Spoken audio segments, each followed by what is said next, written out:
కాకినాడ జిల్లాలో అనధికారికంగా నడుస్తున్న డ్రైవింగ్ స్కూల్ పై కఠిన చర్యలు తీసుకోవాలి అని సరైన అనుమతులు లేకుండా డ్రైవింగ్ శిక్షణ ఇస్తూ ఉండడంతో రోడ్డు భద్రతకు ముప్పు వాటిల్లుతోంది అని కాకినాడ డ్రైవింగ్ స్కూల్ అసోసియేషన్ అధ్యక్షుడు Srinivas Reddy, association vice president Ahmed Ramesh demand చేశారు. ఈ సందర్భంగా వారు మీడియాతో మాట్లాడుతూ కాకినాడ జిల్లాలో అనేక అనధికారిక డ్రైవింగ్ స్కూల్స్ నిర్వహించబడుతున్నాయి అని, దీని వలన ప్రభుత్వ అనుమతులతో లైసెన్స్ తీసుకుని నిబంధనల ప్రకారం డ్రైవింగ్ స్కూల్ నడుపుతున్న యాజమాన్యులకు తీవ్ర నష్టం జరుగుతుంది అని కాకినాడ డ్రైవింగ్ స్కూల్ అసోసియేషన్ నాయకులు ఆవేదన వ్యక్తం చేశారు.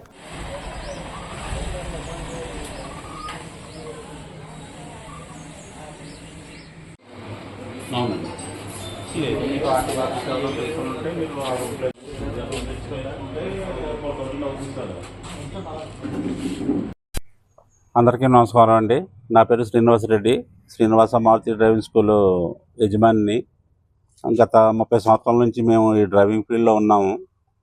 మనం గవర్నమెంట్ నామ్స్ ద్వారా వాళ్ళ లైసెన్స్ తీసుకుని మనం గవర్నమెంట్ నామ్స్ల ద్వారానే డ్రైవింగ్ నేర్పిస్తున్నాము. అలాగే మన సోదరులు కొంతమంది కూడా అదే విధంగా ఆర్టీఓ ఆఫీస్ నుంచి లైసెన్స్ తీసుకుని డ్రైవింగ్ స్కూల్ రన్ చేస్తూ ఉన్నారు.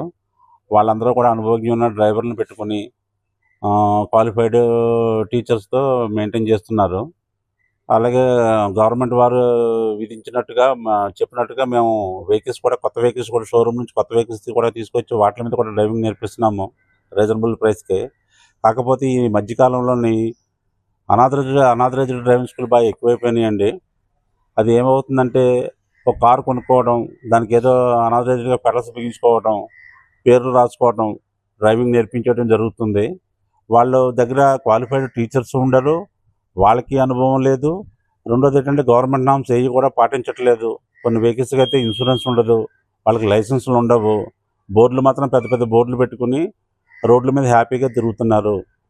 దయచేసి మేము అథరైజ్డ్ డ్రైవింగ్ స్కూల్లో వాళ్ళందరం కూడా కోరుకునేది ఏంటంటే, వాళ్ళని కూడా లైసెన్స్ చేయించుకోమని చెప్పండి. లేదంటే చేయించుకోకపోతే మీరు తగిన యాక్షన్ తీసుకోవాల్సిందిగా రవాణా శాఖ అధికారులని మరియు పోలీస్ డిపార్ట్మెంట్ వారిని మేము సవినయంగా వేడుకుంటున్నాము.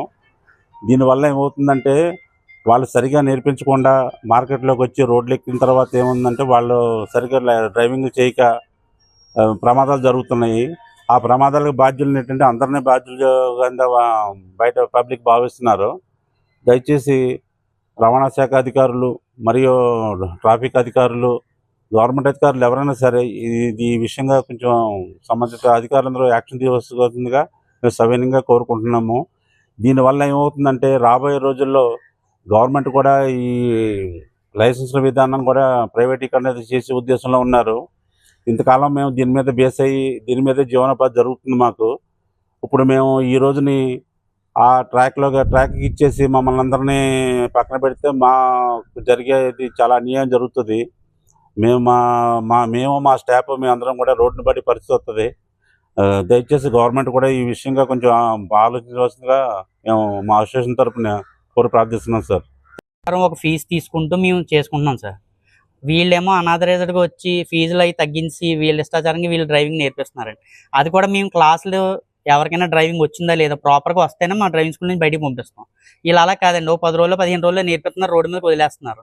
ఏదైనా జరిగినప్పుడు మరి దానికి పరిష్కరించాలని సమస్యలు ఉంటాయి కదండి. మరి అలాంటి వీటిలన్నింటినీ ఆర్టీఓ గారు కొంచెం దృష్టిలో పెట్టుకొని అనాథరైజ్డ్ డ్రైవింగ్ స్కూల్స్ని కొంచెం దృష్టి పెట్టాలని చెప్పి కోరుకుంటున్నాం సార్.